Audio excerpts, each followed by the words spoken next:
Hi. So I often get asked questions about feeding children.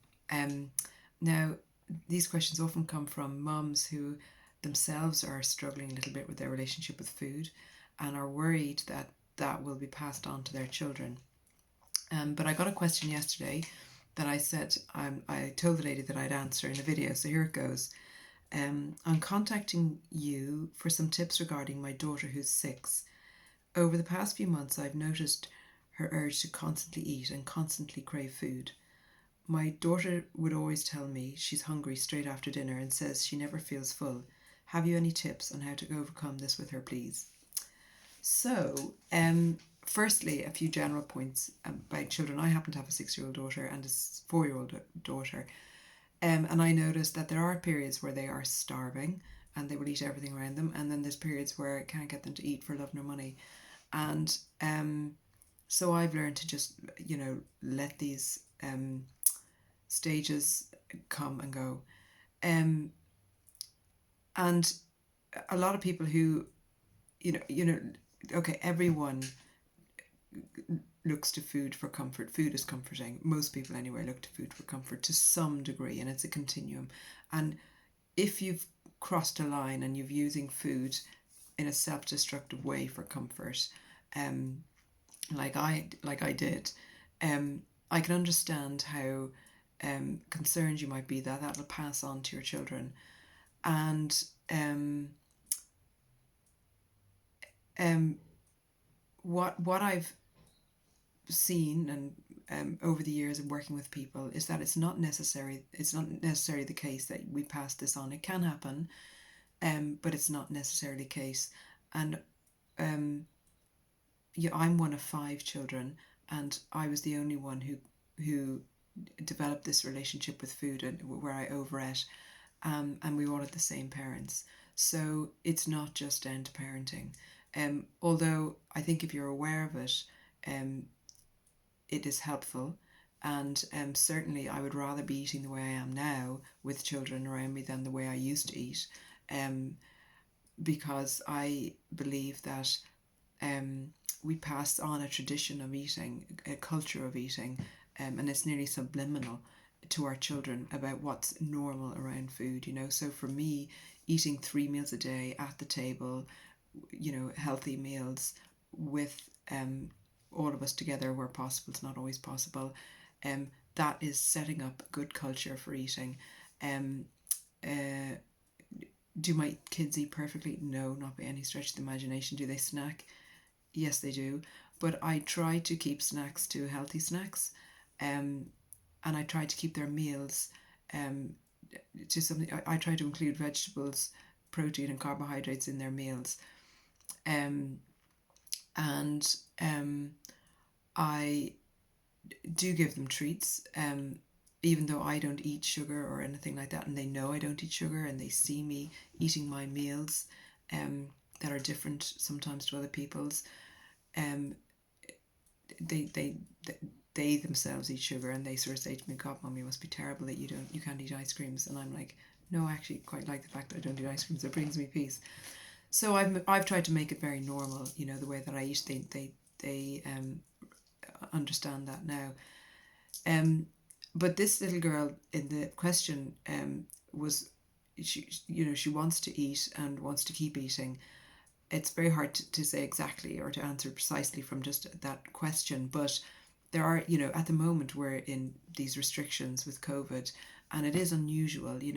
I don't know if she's an only child, but I know certainly my children want to get up and play after a meal. So that's the end of the meal, they go back to playing. But if she's an only child, maybe there's maybe she's a little bit bored, which is understandable at the moment, and maybe that'll pass when she goes back to school. Um, when there's more distraction and more of a routine.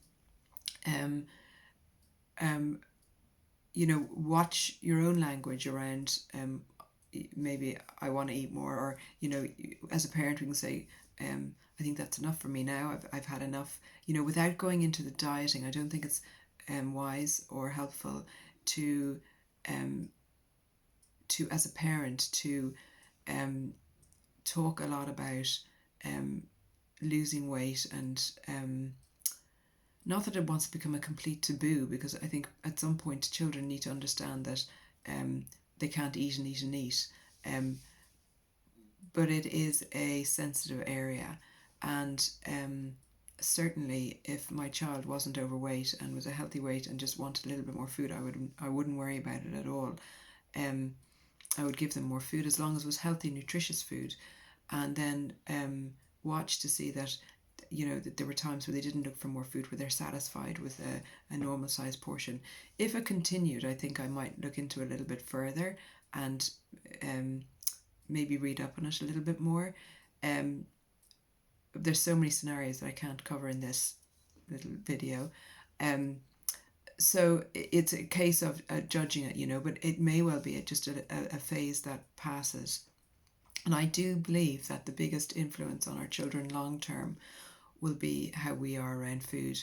Are we disordered in our eating? Are we skipping meals and then sneaking into the pantry to binge on all the sweets there?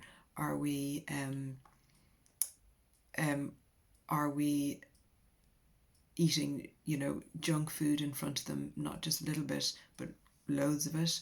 Are we stealing their food, their treats, and are they to satisfy our own cravings? That's all stuff that we need to look at in ourselves, and they can't do anything about that. We need to sort that out ourselves. And that for me is the biggest, will have the biggest influence on our children's eating habits, how we are, and getting well ourselves. And often it can be more than just food patterns and food behaviours. Often it can be, if we do have a tricky relationship with food, let's put it that way, it can be binge eating or under eating or whatever. That preoccupation with food can be attention that's taken away from them. We might not be present. They might be looking for our company. They might be thinking, well, I can be with mummy if we're eating. Maybe the child is just looking for more attention, the right sort of attention, real, genuine, genuinely being noticed and being witnessed. Um, that might be what they're looking for. I know all children really want, more than anything, one-on-one time with their parents, and that fills them up in many ways and helps them to be more content and comforted in themselves. So it's a big topic. It's probably something that I'll come back to again, but please get in touch with me if you have more questions. But I think the takeaway is to show children by your own behaviours how to eat well. That would be my advice. Anyway, take care.